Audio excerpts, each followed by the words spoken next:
So I read 7 books in 2024, and I take great pride in that because in 2023, when I decided to rebuild my reading habit, I read 4 books that year. And even though me saying that I read 7 books in 2024, if we are to get really like technical and nitpicky about it, I actually read 10 books. It's just book 8 is a really short story that I read on the Kindle. I don't know if I'm butchering the pronunciation, but I swear I looked it up on YouTube and it's either of the two pronunciations, which is the title of the short story is pretty much The Gift of Magi or Magi. Either of those two. I Whatever works for you works, I guess. Before I go on, I should probably clarify that I'm probably gonna nitpick on some really minute and minuscule things about each book that I'm gonna talk about, but please don't let this discount the fact or the notion that despite my nitpickings, I genuinely got some joy, or not some, but I genuinely got joy and satisfaction and pleasure in reading these books because I took the time to really delve myself in those books and to engage myself with them. So I guess we'll start with this. I'll start with the first. The I'll start with the earliest book I read, and that's Red Rising by Pierce Brown. It's a fantasy novel. Okay, here's the first nitpick, but I feel as though a huge chunk of the story feels very YA, young adulty, and what I mean by that, again, I'm not dissing on Pierce Brown or anything. It's just something I really picked up on. It's really my observation on it. But to cut the crap, the plot of this book really reminds me of The Hunger Games, and it's weird for me to say because I actually never read The Hunger Games, but I skimmed through the Hunger Games movies, and pretty much the plot of this book is you know this uh this miner joins the rebellion and is now um in the disguise of an aspiring gold, which is like an elite part of society, and to gain like a higher position in that high society, he is forced to live among other colleagues like him in this isolated location as they are left to fend for themselves to survive and to either to join forces or like I said, fight for survival and be united and whatnot. But it kind of took me a while to read this book. Took me in a span of 13 days because it's a mix of me like paying attention to the book on for 1 minute, and then suddenly I remember I actually have like a deadline to work on, and some other life stuff. And apart from that, did I mention that it took me like, oh, it actually took me 9 days to read this. So I guess it's a good um schedule for like reading books, or like a timetable. But what adds to the not that it's a big thing, but what kind of adds to me taking more time to read this is the aspect that it's really my first fantasy novel that's not really grounded in reality, or it's set in a universe or like a realm of reality wherein I'm not really all that familiar with, or something that I'm not really used to, like I guess superhero movies, or like well, just movies, grounded movies in general. It's like this world of reality is as alien to me as Um, it's embarrassing it sounds, Lord of the Rings, but hey, I'm trying to work on it. Already seen one movie, but moving on. I enjoyed reading this book regardless. No strong feelings for it. I just enjoyed it. But yeah, with that being said, I kind of wish there were some official illustrations for this book in a way to, help me visualize, to help me understand what their world look like, what their people look like, because my mind can only go so far to imagine, or either that, or like, let's just admit it, maybe my mind's not all that creatively, it's not just that creative at all, so I need some visual illustrations. Like, there's a concept, or like there's an item in this reality called pulse boots. I I now know how they work or why they work, but I don't know, I can't stop thinking of that of that frame from the TV show Chowder, when Gazpacho has space boots for Chowder. That's what I imagine pulse boots look like, and for some reason, I kind of imagine, like, to use the pulse boot, the wearer would have to tap dance it, had to tap dance in those to revive a dying patient. So basically, you tap dance in the pulse boots, and they act as defibrillators to revive a dying patient. I don't know why my mind works like that. I am sorry. I'm trying to figure it out, but it is what it is. But yeah, going back to the book, it's fine. I know people are gonna say, well, Cyrus, if you're looking for illustrations on what they look like, why don't you just look up illustrations online? Well, I tried doing that, and instead of getting illustrations, I got the ending of the second book, Golden Sun, spoiled to me. So yeah, I don't know how that happened. I'm looking for like a distinct visualization for how the world of Red Rising looks like, but instead I got the ending of this book spoiled to me. But regardless of that, as surprising as this sounds, I actually loved and enjoy Golden Sun more than Red Rising.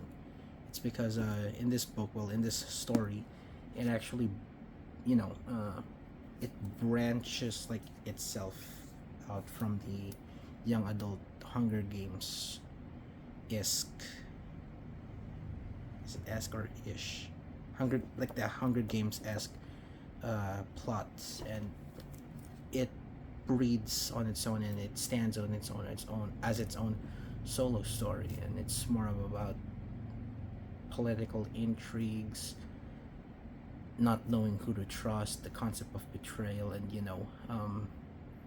even if you fear betrayal, Darrow, the main protagonist in Red Rising, is also internally conflicted on how, in a way, he is also betraying one of his colleagues or one of his friends, his allies, by withholding information from that one friend or that one ally.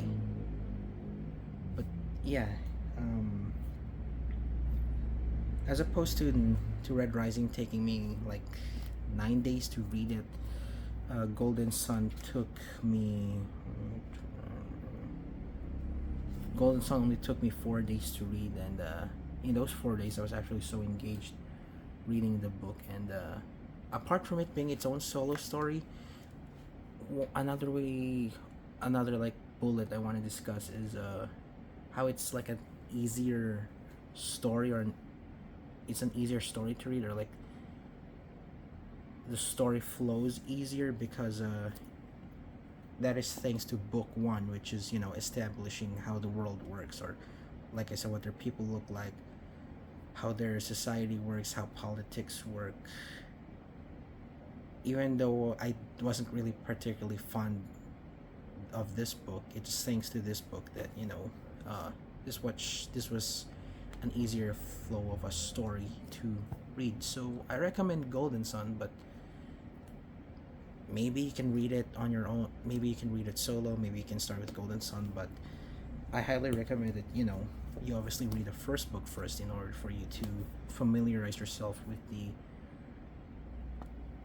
people, the worlds, the lore, their technology, their way of living, you know. So I took a pause from this series. Quick tangent of a side note, I bought these books online, and I feel as though these are reprints and not genuine copies just from the scent of the pages, because they're unlike, the scent of these pages are like unlike any other of the books I've read so far, but maybe that's just me. But anyways, took a break from reading this. I just started reading Morning Star just recently this year. I think I'm about one or two thirds in the story, and oh yeah, yeah. You know what? I was gonna say something, but I think I'm gonna stop because it's starting to delve into spoilers, and I much prefer that you, if you're inclined to read this, you read it on your own, and I'm not gonna spoil anything. But genuinely, I love how there was more political intrigue in Golden Sun.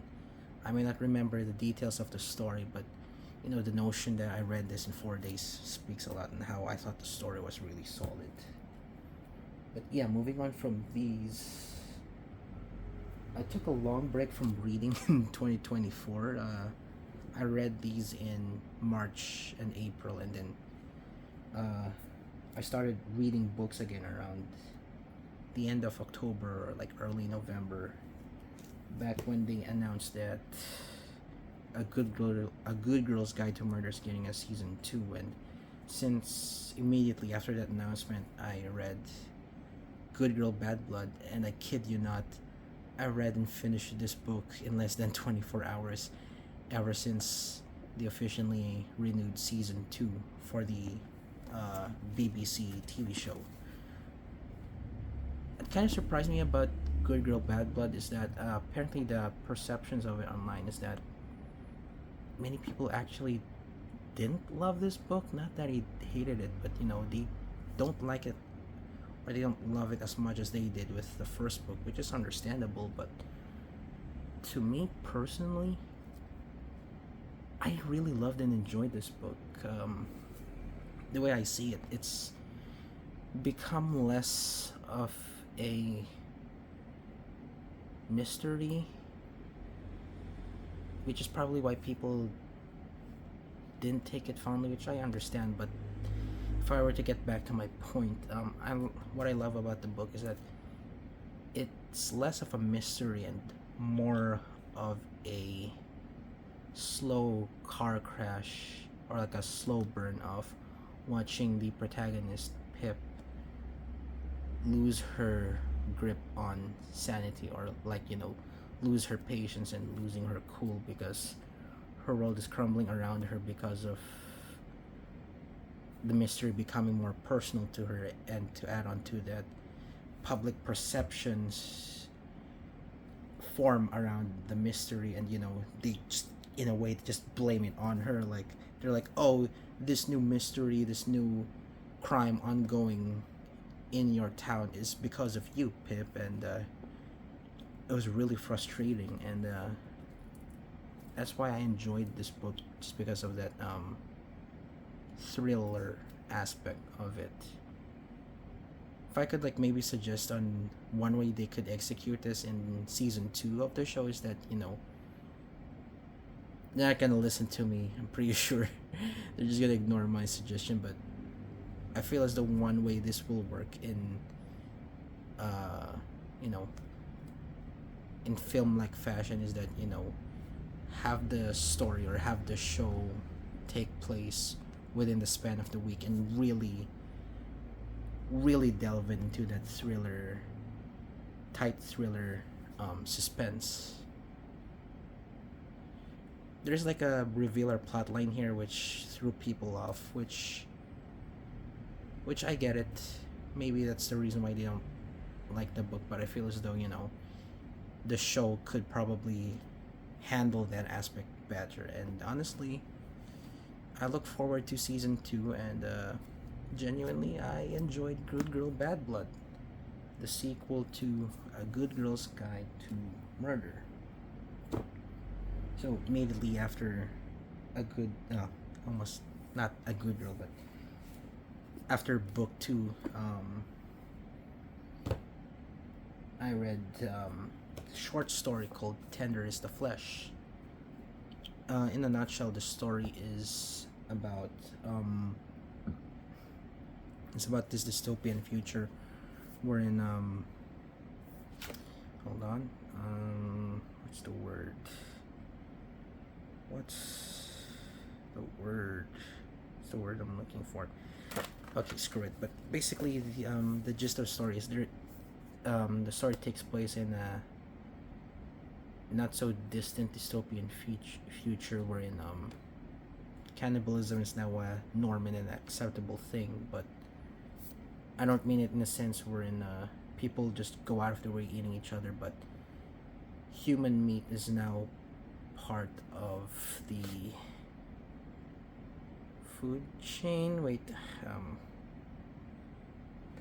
hold on. Blah blah blah.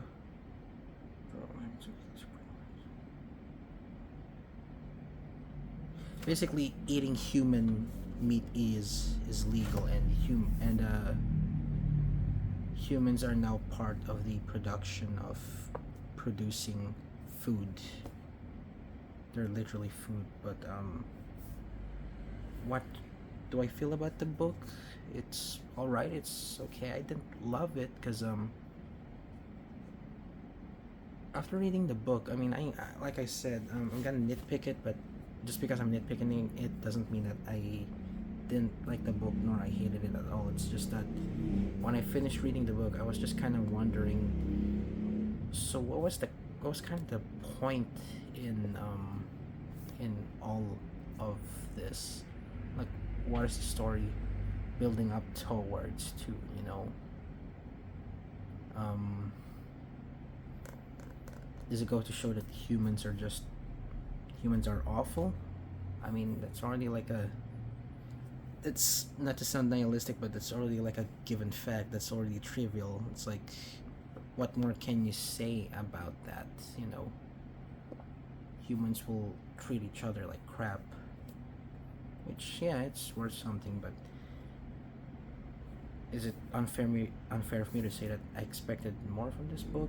But then again, it's not like a huge. Like I said, it's not a huge frustration. It's just, it's okay. It's okay.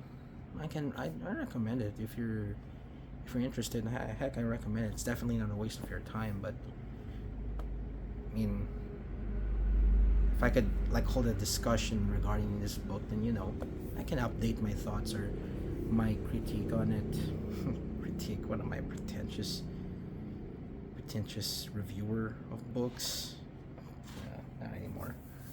But I was gonna say something, but then I forget about it. So sit in silence for a little bit. What was I gonna say? I don't know, maybe I'll get back to it or not. So yeah, maybe just sit in silence for a little bit as I try to remember what I wanted to say.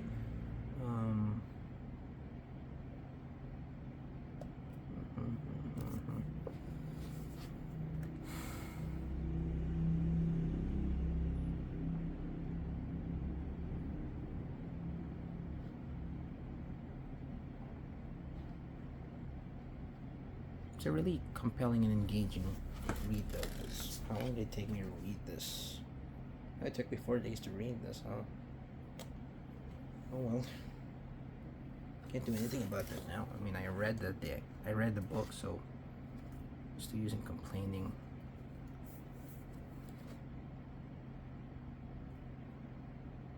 Oh yeah, I randomly remembered, but I don't know where to take the premise, but I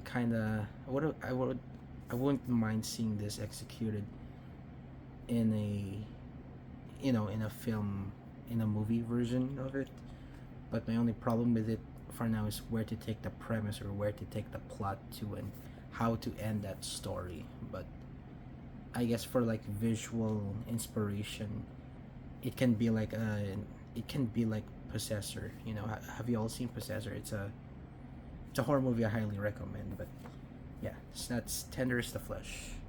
I didn't love it, but I can still recommend it. You know, it's worth delving into. Really, is what I'll say. Even though I didn't love it that much, and that's fine. Okay, getting to the last three books I've read. I read Will Fall. I enjoyed this book. Solid, solid 3.5 out of 5 stars. The premise follows this scuba diver who is swallowed by a sperm whale as he was in a pursuit of recovering his father's remains. And I like the cover in this, and you know the cover plus the premise just honestly reminds me of the movie The Lighthouse, because the conflict in this book is the scuba diver is, you know, fighting or finding a way to fight for his life, to fight for his survival, despite being swallowed by sperm whale. And while he's doing that, he is forced to confront his inner emotional turmoil of his complicated and unresolved relationship and conflict with his father. Because a little bit of additional context is, you know, he had a rocky, no, not rocky, but he had a really awful relationship with his father, and his father perished, and his remains are in the sea, and he felt inclined to recover them, which led him to, you know, being swallowed by the sperm whale. I enjoyed this book, like I said. Though, again, tiny little nitpick is that I kind of wish there were some illustrations in these book. Doesn't have to, you know, doesn't have to be every other page, nor that it needs to take over a page. But you know, it could be just a crude sketch of a drawing of what it looks like to be inside a whale, which I figured is really more horrifying than I can imagine.